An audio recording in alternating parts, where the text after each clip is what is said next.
Dark Souls has two endings. Both are heavily left up to interpretation, but one seems vaguely heroic and the other seems vaguely evil.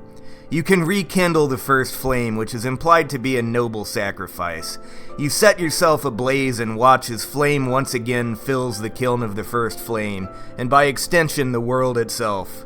The age of fire that everyone was freaking out over the end of is preserved, and the mission you were initially given as the chosen undead is fulfilled. The other option is to walk away after defeating Gwyn, letting the first flame die and ushering in the Age of Dark. You see your character walking down a staircase in a dark room with an army of primordial serpents bowing to recognize you as their new king, and you just radiate villain energy. You could put the Imperial March from Star Wars or Triple H's entrance music over this scene and it would fit well. I won't be doing either of those things because both Disney and WWE are absolute copyright goblins. What actually happens after these scenes, though? Nothing is actually made completely clear. How long will the Age of Fire last this time if you restart it? Is the Age of Dark actually as scary as it looks? These things have been the subject of debate since the game first came out. The mainstream narrative within the game is that the Age of Fire must be preserved, and that to intentionally put an end to it would be a traitorous act. This is very convenient to the existing hierarchy, where the gods rule from their golden palace and the humans serve them and feed their fires. There are even some fan theories that suggest humanity was intentionally cursed by the gods to start turning undead when the fires began to fade, in order to ensure that they have a vested interest in preserving the status quo. Intentional or not, this phenomenon is exploited to its fullest potential by the gods. Through the Way of White and later on Kingseeker Framped, propaganda is spread throughout the land that the only way to escape undeath is to work for the gods and uphold the Age of Fire. Those who refuse this imperative either become worthless hollows, or worse yet, marauding dark wraiths. Who actually benefits from keeping the flames lit, though? The gods are the ones who panic when the fire fades. The gods, hiding in the dwindling splendor of Anor Londo, scheme to keep those fires lit by any means necessary, even undertaking desperate and reckless actions that bring ruin to the world in order to perpetuate the status quo. The Witch of Izalith spawned demons into the world in a failed attempt to keep the flames lit. Gwyn, the first of the gods, sacrificed himself and a contingent of his knights in order to reignite the fire and ensure the continued prosperity of the ruling class in the next generation. Those who understand the darkness, though, will tell you that it's tied to humanity itself. This is why you're rewarded by temporarily curing your undeath and gaining a few extra Estus flasks when you sacrifice your humanity to the bonfires you find around the world. The gods fear the darkness because it represents an inversion of the current order, an empowerment of humanity. The titular Dark Soul, as revealed in the intro, is the soul that was kept for the human race. Throughout the game, you learn to fear the Abyss, the life-stealing force that destroyed both New Londo and Ulasil. The force that spawned the Dark Wraiths and that swallows you alive if you even enter it without a special ring to protect yourself. However, this abyss is not the natural state of humanity, or of darkness. Humanity, when consumed, heals the player. It even helps to ease the pain of the Pale Lady, the chaos-infected witch who oversees the Chaos Servant Covenant.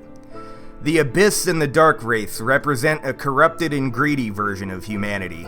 The creation of the Abyss stems from the awakening of Manus, the first human. However, what you may not have discovered is that Manus was tortured until he went mad by a group of overzealous devotees of Koth, the primordial serpent of darkness. This is why the entrance to the chasm of the Abyss under Ulasil just happens to be a prison. Koth himself, if spoken to, will admit that his followers became power-hungry and got out of control, and that he never intended for this course of events. They became a group of bandits, killing indiscriminately in a single-minded attempt to gather as much humanity as possible, with no regard for the long-term effects.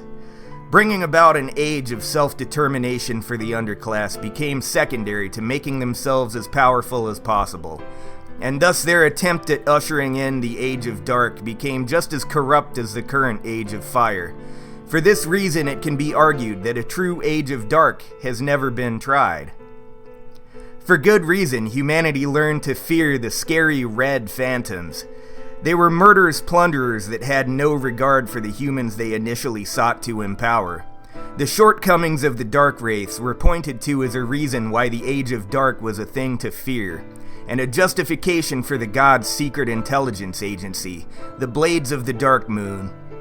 This sect did help track down and punish Dark Wraith invaders, this much is true, but they also served as a tool to manipulate and deceive humanity.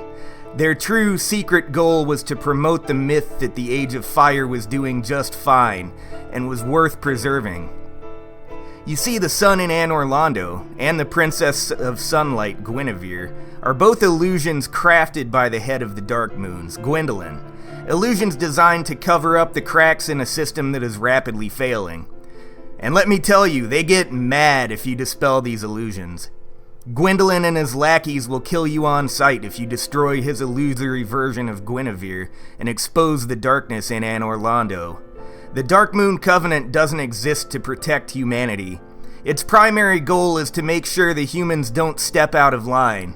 If this means assassinating humans who dig too deep in order to preserve the God's hegemony, then so be it. The Age of Fire is a failing system, and it will fail again no matter how many times the first flame is rekindled. Dark Souls 2 and 3 confirm this. The gods are not there to shepherd and protect humanity. They're relics of a bygone era who were too proud to step aside and allow the world to progress. Do not be fooled into fighting for a system that asks you to burn your very humanity for meager rewards.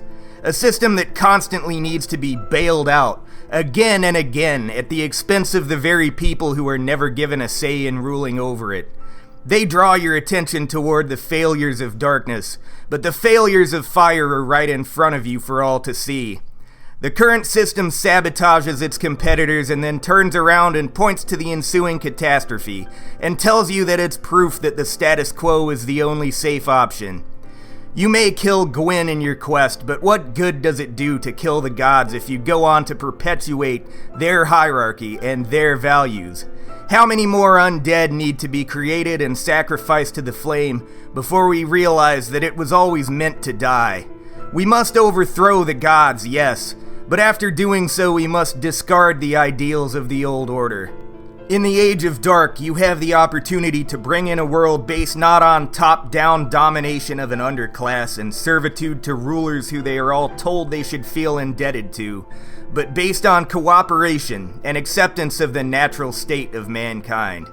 Truly, you have nothing to lose but your dark sign. Gwendolyn secretly gave acid to homeless people to try to control their minds.